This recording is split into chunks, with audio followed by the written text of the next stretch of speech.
Hey, it's Chris, and welcome to the Between Dreams podcast. This show chats with people who are out making things happen creatively and with their life.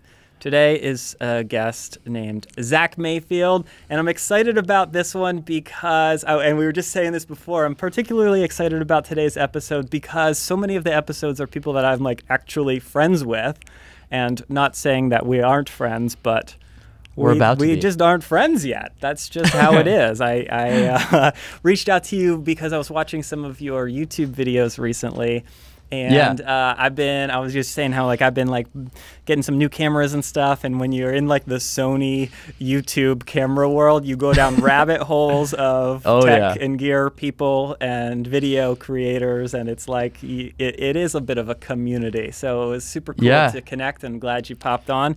And today's goal for chatting is really, I wanted to kind of hear about what you're up to, probably a little bit of your backstory, how you got into this world.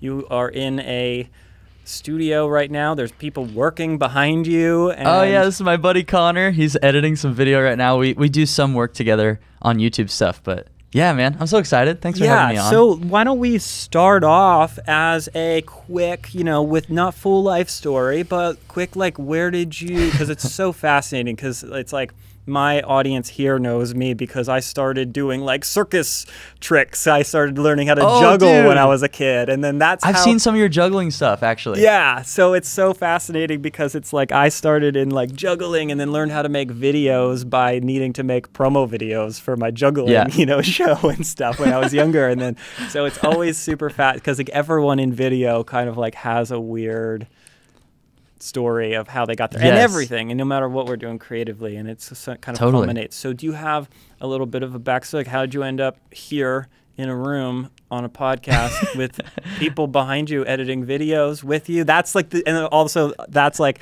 a good thing because you have to do everything, and that's a good segue. Then eventually you get to a point where there's a man behind you editing videos for you. Yeah, you might know him, you might not know him, but he's there. Yeah, so my story starts in a village of 300 people in Nebraska. So I grew up in this really small town called Hayter, Nebraska. And basically it was, 300 people. And me and my sister discovered that our parents had this old Sony Handycam. And they never used it. So we had nothing to do in this small town. So we're like, okay, we got to make our own fun. We got to make our own creativity. So we just started making really crappy home movies. And I fell in love with filmmaking and cameras ever since I was a little kid. And I kind of fell off like during high school and college, and then realized I never wanted to work for somebody else because I hated that. So I ended up getting back into cameras like midway through college, and then started my own business, which led me into a bunch of freelance stuff. And we can talk about Atlanta and stuff too, because I worked there for about 2-3 years full time. And then now I'm full-time YouTube working on 2 channels. And here we are in my apartment that has an extra room that I make videos inside of. Yeah, I love it. I love it because it's like one of the things that's interesting always is we have these like studios that look amazing. And my joke is always like, this studio here, like there's one corner that looks amazing. People are like, this is amazing. I'm like, if you only knew what I'm looking at on the other side of there, it's just a nightmare. But I think that's cool of jumping into, as you said, like running this, like diving into YouTube world.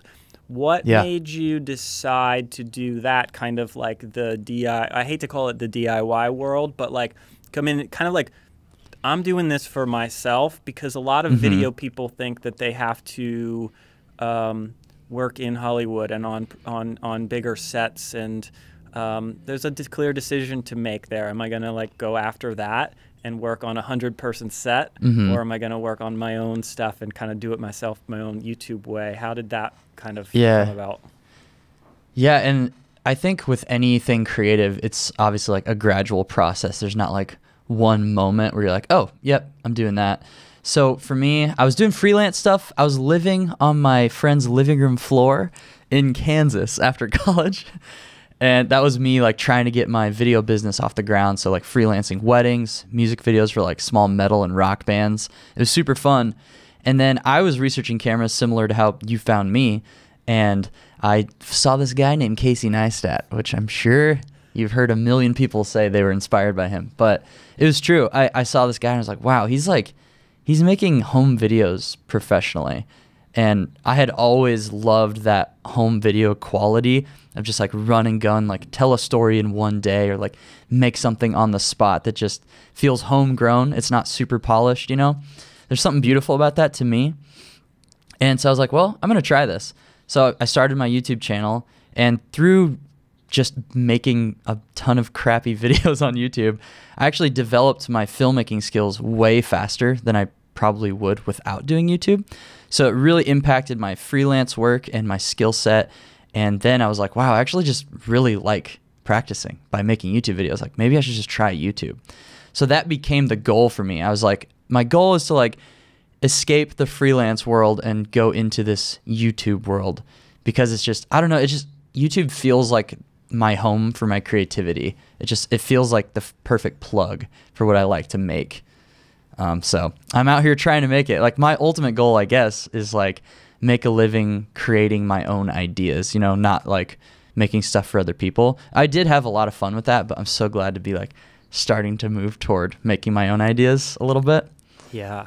It's fun. Yeah, one of the things that I've been kind of thinking heavily about, and in that same realm of, you know, and again, Casey is obviously one of the, you know, the gold standard to think about it. And it's like people see Casey as doing vlogs and doing his own content, but one of the things that's like so cool about what he was doing is then leveraging that into like brand partnerships and getting it. Yeah, it's like he can survive and do his own stuff just on YouTube, but I'm thinking a lot heavily about creators not being a camera operator or a videographer that can film something, because that's easy. You know, it's like anyone can go buy the latest Sony camera, spend, you know, 6 months learning how to operate it, and be like pretty good at like making good videos.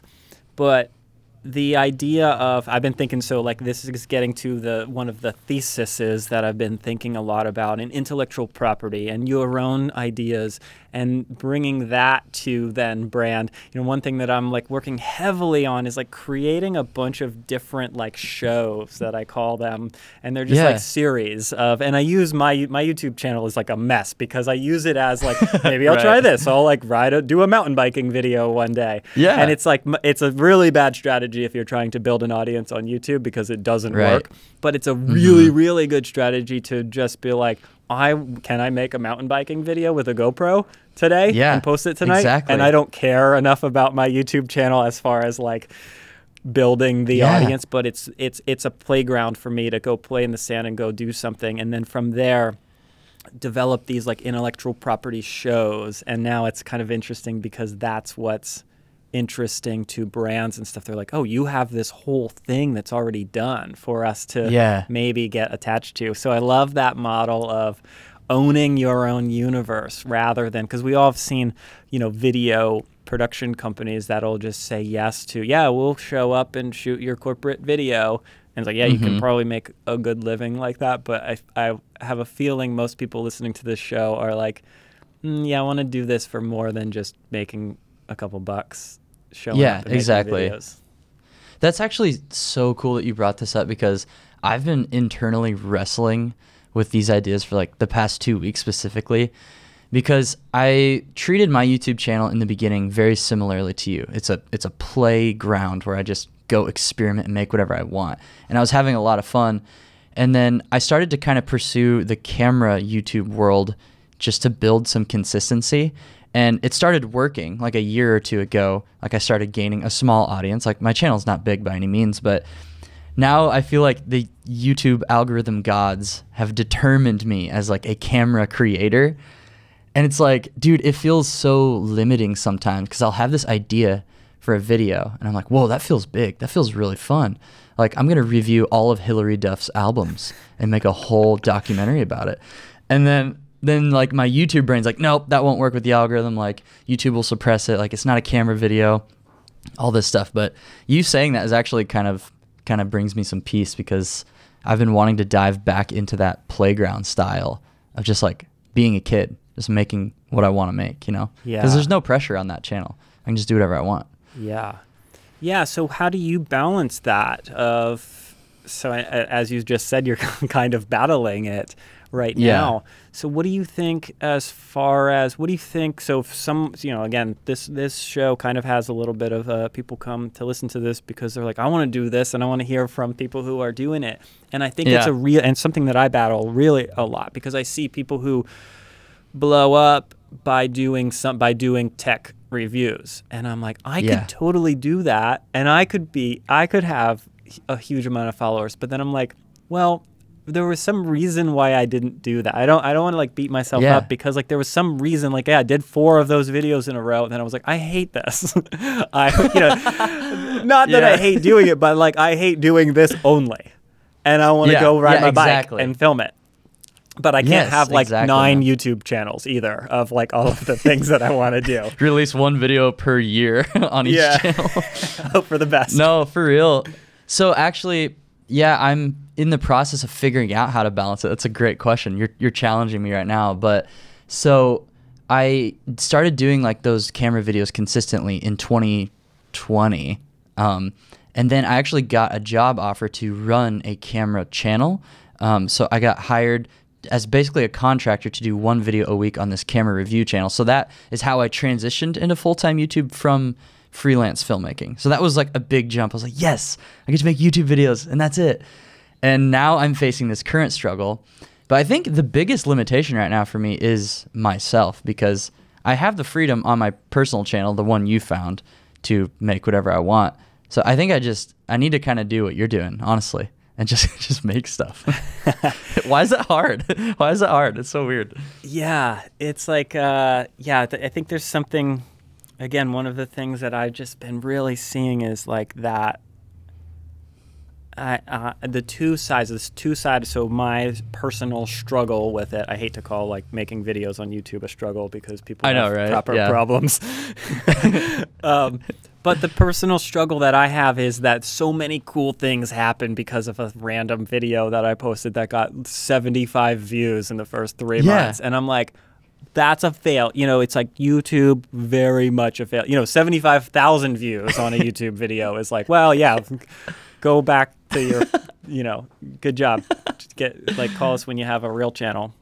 Right. And it's like, I have friends who have millions of subscribers and it's like, and they battle the same thing. And so like, there's something appealing about like, it doesn't matter if it's 75 views, 7,500, 75 million views. All right.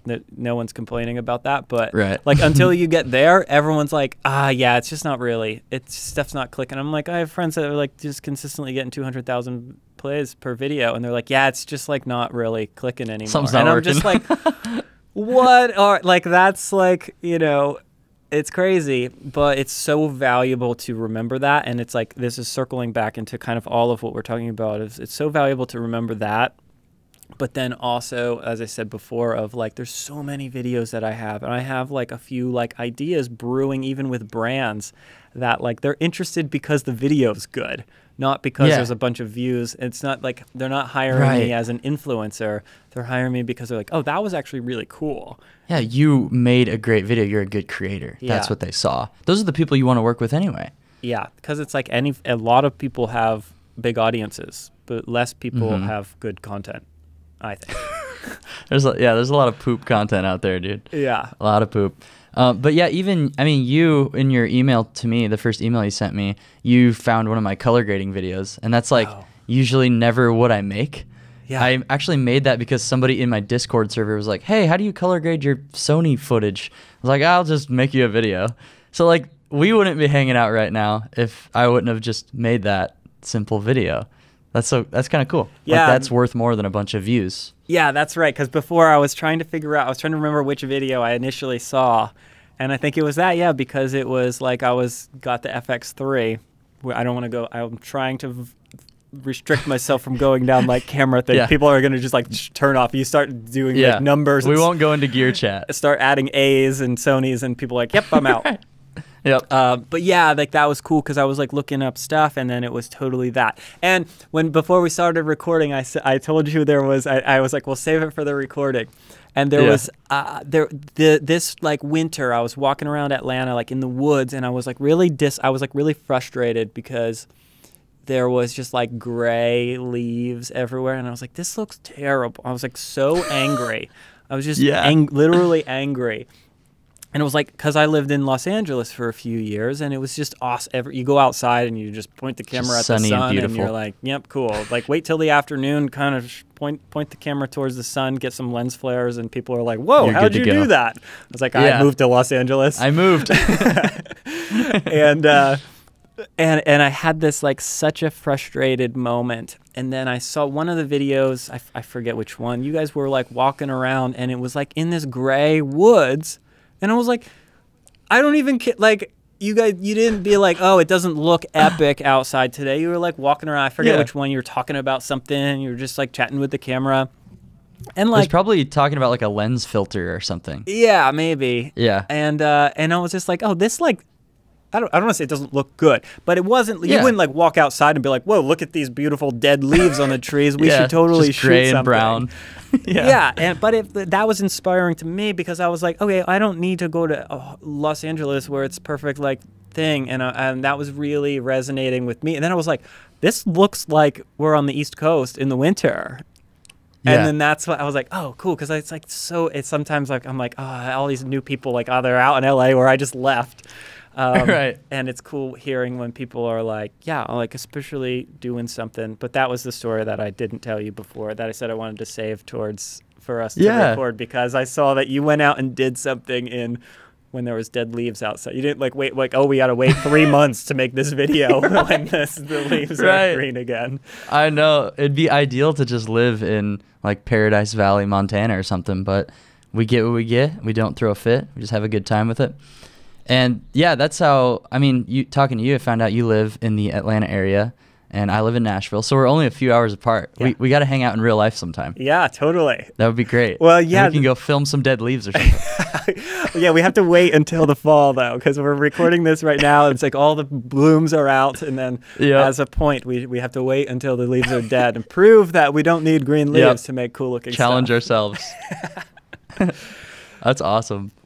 So you were, again, before we recorded, you said you kind of like you did some work in Atlanta, and then you mentioned that a second ago, and also been kind of kicking around.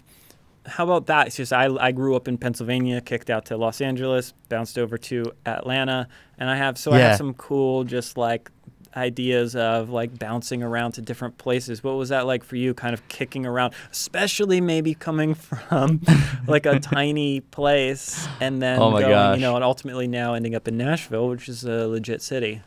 Yeah. So I got quite the bouncing story. I won't make this too lengthy, but so I actually toured for 5 years in a metalcore band. So this was after college. Well, I actually dropped out of college to do this. So I was doing freelance video and touring like 6 months out of the year for 5 years. So I bounced around the whole country, and I was living in Kansas and dating a girl long distance for 6 years, and she lives in Nashville. So that was ultimately the reason why I moved to Nashville. But basically through playing music with a bunch of bands and stuff, I met some freelance filmmaker guys in Atlanta at some shows. I'm trying to remember the name of the venue in Atlanta. It's like legendary. Why can't I remember this right now? It's got Heaven, Hell, and Purgatory. Masquerade. The Masquerade, yeah. Dude, it's such a cool venue. But I met some great guys in Atlanta that kind of took me under their wing and just like taught me how to be a professional, because I was this grungy dude with long hair living in a van. But yeah, so I ended up like traveling to Atlanta multiple times a week for a couple of years to do like commercial gigs and music videos with them and stuff. So I love Atlanta, man. It's busy and traffic's crazy, but it's a good place. I got some great friends there. Yeah, cool. Yeah, Masquerade is a fun place. I had a crazy, same thing, kind of a crazy connection of, knew somebody, my friend Jeff, who lived up in New York, worked with him on a juggling gig, like an old like emo show that there was like this like emo tour. that was emo pop punk tour, and they wanted it was like an all-day festival, a couple shows, and they wanted somebody like in between the acts to do like tricks and stuff. This is like the emo juggler, 2012, I think. Nice. So 10 years ago almost, and he like saw I had like a manager who also represented music acts, and I was like the weird. He was like, "Yeah, I'll represent you, I guess. Like you do juggling shows." The juggle guy. And yeah, and then it like turned into people were like, "This is awesome," because like no other agents represented jugglers, and they were like, "Can he like do tricks between the bands? Because like between the bands, there's nothing going on, and people are bored." And they were like, "Yeah, sure."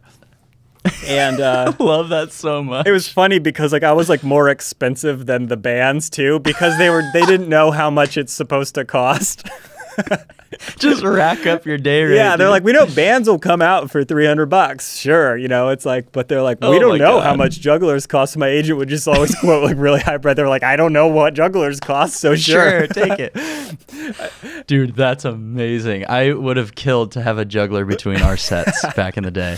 Oh my god. I'll have to look up what the lineup was. It was some actual like bands that I loved, and it was cool. But anyway, point being, this is a roundabout story, but it's fun, and it relates to this like weird connections and doing weird things, and then it circled back 10 years later. But he's now like the marketing director or something of the Masquerade down here in Atlanta. And then like I moved to Atlanta, and then I'm like producing some like little like acoustic concerts and stuff down here because we film acoustic things here at the space. And it turned into us doing a handful before the pandemic kicked in. We did a handful of acoustic shows at the Masquerade because I had an in there because of that. And again, long story, but I think there's such a cool thing of all of these things of you never know by like jumping in and doing something and starting something that doesn't make sense, doing the juggling show at the and just pursuing it and seeing what the hell happens. Yeah, and it's so that really like sparked a bell in my mind, especially after you said the Masquerade. Of the thing of like you never know with like the YouTube channel, just trying something and doing this, and then it's like it doesn't work, but like 10 years later on Facebook you're like, "Oh yeah, I think he's in Atlanta." And then there's something that kicks in there and you're just like, "Oh man, there's no way that I could have like planned or knew that something this crazy would ever work out." So I love that.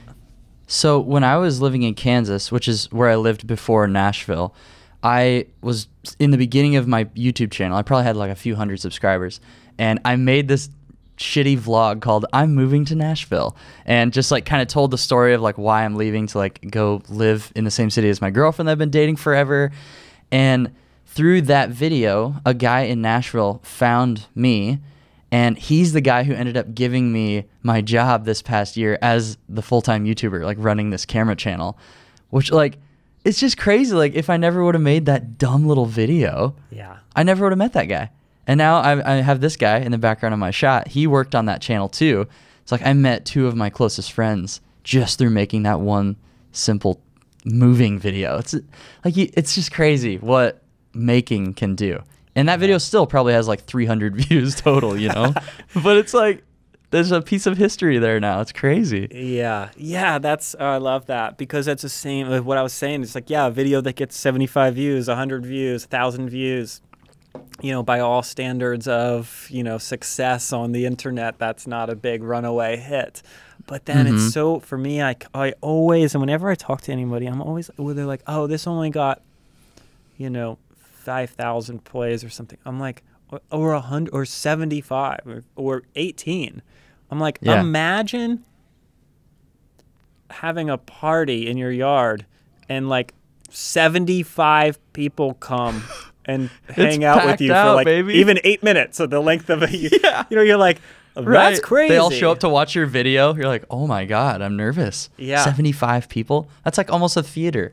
Yeah. And that's like what always keeps me going. And I always hope that it inspires people that are like, 20 videos into their YouTube channel and it's like nothing clicked yet. I'm about like 400 videos on my YouTube channel, and like, same, there's one that has over 100,000, but like the average is probably like 200 views per video, you know, because it's just, that's what it is. And one of them got, you know, 120,000. That's like my biggest video ever. And the same thing, it was like by accident. That's like a funny story as well. That was kind of by accident, which sparked the whole like 5 video series on my channel, because I'm like chasing after. I'm like, oh, more videos like that. Oh, go. And then it doesn't work because I'm trying to chase the, you know, trying to do the thing that, I'm trying to do the thing that doesn't work, but I love that. That's so good. Hearing that is like, I know that's going to resonate with people. They're like, oh yeah, make a video that might not like look like, but one person can give you a job or introduce you to somebody or get a, you know, or whatever, or build a partnership with a relationship with somebody who will help you do something. It's crazy. Yeah, I made that travel vlog, me moving to Nashville.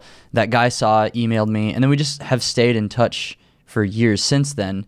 And he was kind of just like watching me in the background, like continue to make videos on my tiny little YouTube channel.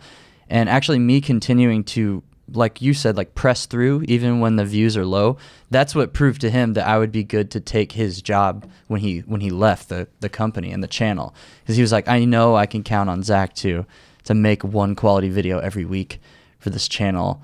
So yeah, it's just worth like continuing, you know, develop your skills and your work ethic, because you never know who's watching. Even if it is that one right person, like it could literally change your life like it changed mine. Just, it's so bizarre. I'm still like, it's still new to me to be doing this too. So like, I got to remind myself all the time, like, dude, this is a blessing. Like I'm making videos in my undies, in my separate bedroom. This is pretty sweet.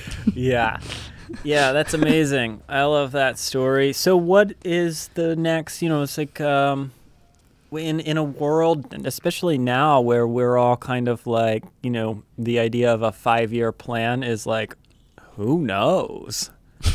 I don't even know what, you know, because this stuff changes. So like technology, even like, I don't know, like you can't be like, I'm going to be a TikTok star 5 years ago, right? You know, because there's no way. Didn't exist. But jumping in and doing that. But that being said, is there anything on your, and we'll kind of like start to tie this up here. I promise to keep these short, and if we feel like we need to do an extended, we'll hop back on for another round 2. But that being said, of like, it's impossible to have a 5-year plan in 2021 and probably for the rest of history.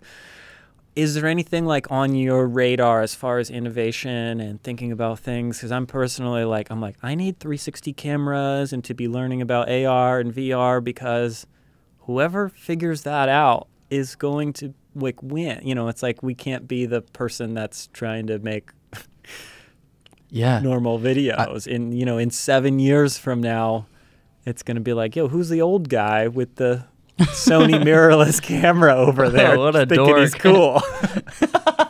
That's me and you. That's my 5-year plan. Just be the dork. No, honestly, man, like I said, I've been like kind of in this black hole of brainstorming for the past 2 weeks, and this podcast, doing this with you, is actually kind of giving me some clarity. But my plan for the foreseeable future is continue working on my main camera channel, which is called Kinotika, by the way. It's one video a week on there. And since I'm blessed with like some stability from that, I'm going to do kind of what you're saying. I'm going to kind of like get back into the sand and start playing again on my channel. And I have this idea for a series. I'm flying to Nebraska, to my little hometown of 300 people next week. And I wrote this script for like this weird, I don't know what kind of video it is yet, but it's kind of like this vlog documentary. Like there's some sketch elements, there's some kind of serious like nostalgic elements to it. And I just kind of want to like try to make something that's new for me. Like not replicate what anybody else is doing, not care about the views or the analytics or whatever, and just kind of like bring all of my filmmaking skills to the table, but also like that homegrown YouTube vibe, and just see what happens from that. You know, like maybe it's one of those videos that nobody cares about for 10 years, but I don't know. I'm excited about it. We'll see what happens. Cool. Love it. Well, hopefully that inspires other people to be, oh yeah, I've been thinking about doing this video. And that perfection, there's something about it. It's like thinking, like waiting to be perfect, or waiting for a new camera that's going to come out next year so that you can do the video. It's like, Yeah, That do it one now. person that sees the moving to a new city video, like, isn't going to see it unless you make it. And the person that's going to see your microphone review, or maybe even the brand of the microphone or the camera, that then is going to turn into some crazy relationship. They ain't going to see it if you don't make it. Yeah. Yeah, just make it. Do your best with what you have. It's like, that's kind of cringy to say at this point because everybody says it, but there's a lot of people that, like, I think still need to hear that a lot. It's like, even if you just have your iPhone, which you probably have, like, you can make some good stuff with that thing if you're creative. Yeah. Love it. So let's tie this up, and I think that what we just said was the punchline of everything we've been talking about today. Let's tie it all up. If you had something to say, maybe to your younger self that was a little bit less confident in your abilities and not sure, and more in that world of, I want to do this thing, but I'm just not sure how to take the first step, or if I should take the first step, or somebody who maybe wants to start a YouTube channel, or they've posted 3 videos and they didn't quite work out as well. Somebody in that world where they're like, yeah, I really want to do this, but there's something that's holding them back. What do you have in a minute or two to share with them to hopefully help them over that little hurdle that they need a little boost over? Yeah, I think there's 2 things that I would probably tell myself, and I'm learning these through therapy. I highly encourage therapy for anybody out there because it's super just healthy to get counseling for your brain and your soul. But one thing I'm learning is that discomfort creates growth, and I'm so freaking bad at that because I love my bubble. I love to stay inside my comfort zone and not venture too far out. But when I do take a step out of my bubble and kind of challenge myself, whether that's creatively or relationally, whatever, like, that's where I see growth. And then when I finish that thing, it's just like, there's that feeling of satisfaction and reward. It's like I overcame, and I think it makes you stronger. And then the other thing is just like, I think with today's media and all the opportunities we have, age doesn't really matter anymore. Like, I've seen people start YouTube channels in their 50s and 60s, and I watch them, I'm like, you're so cool. This is awesome. Like, you make great stuff, and you're not worried that you didn't start when you were 20 or 30 or whatever. Like, you can just do it whenever you want and enjoy it. So yeah, that's all I got. Nice. I love that. With a little bit, I saw your Philip Bloom, speaking of, because I just saw him posting this week, because he was like, because he's feeling the same thing. He's like, I can't, I saw him, the Instagram post or something where he was like talking about his birthday, and he's a legend. And and it's like, he's still, it's like, and it's so fascinating with something like, to tie this all up. Shout out to Philip Bloom, of course. Yes. Because I don't think most of us, well, we would have found our way, but the internet and solo creators would be very different without him kind of paving, even before Casey.